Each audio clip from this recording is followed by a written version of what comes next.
آج کل کے مسلمانوں کو نا اللہ سے زیادہ لوگوں کا ڈر ہے. کوئی آپ کا کیا ہی بگاڑ لے گا, کیا کر لے گا. انا للہ و انا الیہ راجعون. ہمیں کس کے پاس جانا ہے؟ مر کے ہمیں پھر اللہ ہی کے پاس جانا ہے. اس نے ہی بھیجا تھا, اس نے ہی واپس بلا لیا. تو دیکھو یار, جتنی زندگی لکھی ہے اتنی تو ہمیں جینی ہے, اس کے بعد مر کے جانا. اللہ قرآن میں کہتا ہے کہ جنگ بدر کو لے کے کہ اس دن اگر میرے بھائی میری بات مان لیے ہوتے تو شہید نہ کیے جاتے.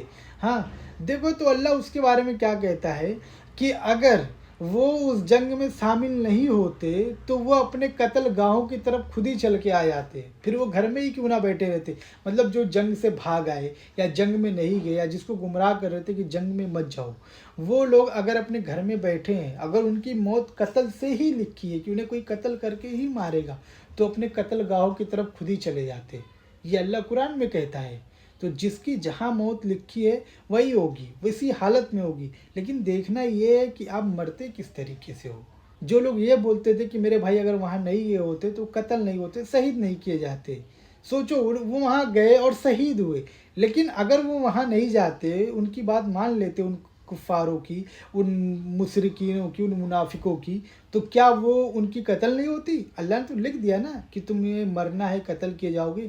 لیکن اللہ نے صحیح طریقے سے لکھا تھا. لیکن اگر وہ نہیں جاتے تو ان کا قتل ہوتا, لیکن ان کا شہید کے درجے میں نہیں ہوتا, کیونکہ وہ اللہ کے راہ میں قتل نہیں ہوئے تھے.